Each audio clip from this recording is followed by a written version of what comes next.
नमस्कार मित्रांनो, मी गोपाळ डाकेबिळे. मित्रांनो, लाडकी बहीण योजनेसाठीचे फॉर्म जे आहे ती छाननी सुरू झालेली आहे.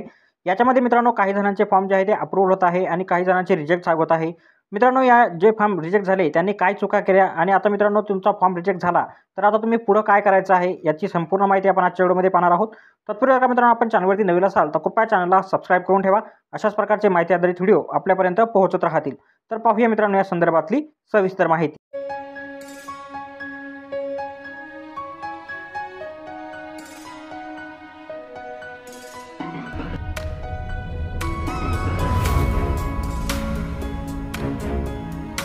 आता मित्रांनो तुम्ही इथं या फॉर्मचं स्टेटस जे आहे ते इथं चेक करू शकता. पाहू शकता मित्रांनो, हा जो फॉर्म आहे डिसअप्रूव्ह झालेला आहे आणि मित्रांनो इथं तुम्हाला एडिटचं ऑप्शन सुद्धा दिलेला आहे. म्हणजेच मित्रांनो याच्यामध्ये आता तुम्ही व्ह्यू रिझन, आता व्ह्यू रिझनवरती जर का मित्रांनो तुम्ही क्लिक केलं तर कशामुळे रिजेक्ट झाला याचं कारण तुम्हाला इथं कळणार आहे. तर पाहू शकता इतर कारणामध्ये दिलेले आहे. पाहू शकता fill all information on English and submit again. म्हणजेच मित्रांनो जी माहिती आहे ती संपूर्ण माहिती यांनी मराठीत भरलेली आहे. त्यांच्यामुळे मित्रांनो यांचा फॉर्म जो आहे तो रिजेक्ट करण्यात आलेला आहे आणि मित्रांनो पुन्हा यांना एडिटची ऑप्शन सुद्धा दिलेली आहे.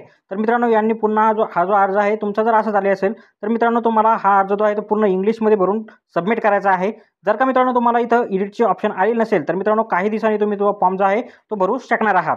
आता मित्रांनो तुम्हाला पुढचं एक दाखवतो. इथे पाहू शकता मित्रांनो, इथे आधार कार्डमधील एक बाजू दिसत नाही. अपूर्ण आधार कार्ड आहे म्हणून हा फॉर्म जो आहे तो रिजेक्ट झालेला आहे किंवा सुस्पष्ट ते तपासणाऱ्याला दिसत नाही. तर मित्रांनो इथं कागदपत्र जे आहे ते तुमचं दोन्ही बाजू आधारच्या जे आहे इथं अपलोड करायच्या. हा एक पाहू शकता मित्रांनो, इथं मराठीमध्ये नाव भरले आहे, इंग्रजीमध्ये भरावे.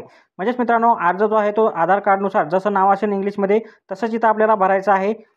इथं दुसरा एक पाहू शकता मित्रांनो, इथं पाहू शकता अर्जदार महिलेचे अधिवास प्रमाणपत्र, जन्म प्रमाणपत्र किंवा शाळेत सोडल्याचा दाखला जो आहे तो चुकीचा जोडलेला आहे आणि अर्जदाराकडे बँकेचं पासबुकसुद्धा इथं जोडलेलं नाही, ते सुद्धा इथं जोडणं अनिवार्य आहे. आता हे एक पाहू शकता, इथं पाहू शकता मित्रांनो आधार कार्ड, राशन कार्ड जे आहे हातकंगलेचं आहे. म्हणजेच मित्रांनो हे रहिवासी एका ठिकाणचे आहे आणि त्यांचं आधार राशन दुसऱ्या ठिकाणचं आहे. त्यानंतर मित्रांनो हा एक पाहू शकता, इथं हमीपत्रामध्ये खुणाच केलेला नाही. म्हणजेच मित्रांनो आता मी तुम्हाला इथं एक हमीपत्र दाखवतो. या हमीपत्रानुसार मित्रांनो तुम्ही पाहू शकता तुम्हाला कशा प्रकारच्या खुणा करायच्या आहे. यांनी जे आहे इथं सही आणि जे खुणा जे आहे ते केलेलं नाही.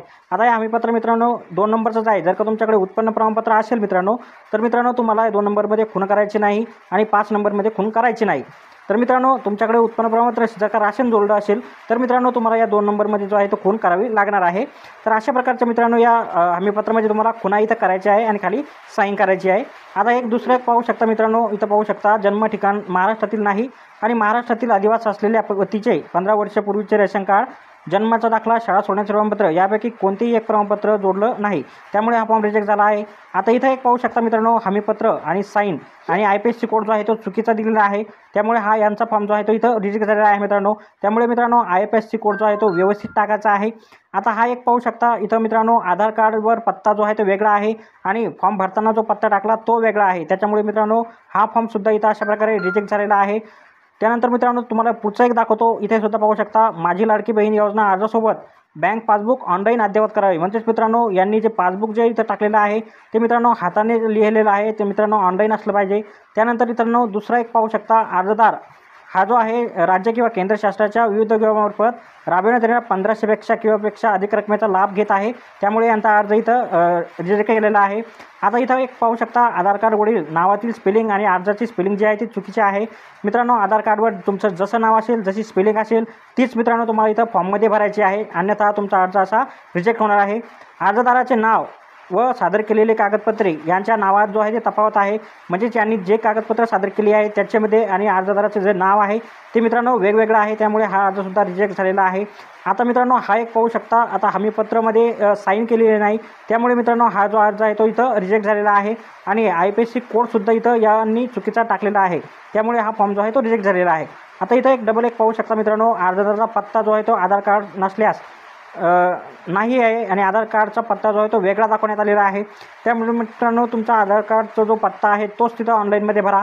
आता इथं पाहू शकता मित्रांनो, कुटुंबाचे वार्षिक उत्पन्न 2.5 लाखपेक्षा कमी असल्याने प्रमाणपत्र अथवा पिवळं किंवा केसरी रेशन कार्ड जे आहे त्यांनी जोडलेलं नाही. तर मित्रांनो आता ज्यांना मित्रांनो एडिटचा ऑप्शन आले नाही आणि फॉर्म जो आहे तो रिजेक्ट झालेला आहे तर मित्रांनो त्यांनी काही दिवसांनी पुन्हा एकदा नव्याने जो आहे फॉर्म भरायचा आहे आणि ज्यांना एडिटचा ऑप्शन आला आहे मित्रांनो त्यांनी त्यांची चूक दुरुस्त करून फॉर्म जो आहे तो एडिट करायचा आहे. ज्यांनी मराठीतून फॉर्म भरलेला आहे त्यांनी सुद्धा मित्रांनो तो फॉर्म एडिट करून इंग्लिशमध्ये भरायचा आहे अशा प्रकारे मित्रांनो आता तुम्हाला तुमची पुढची प्रक्रिया जी आहे ती करावी लागणार आहे.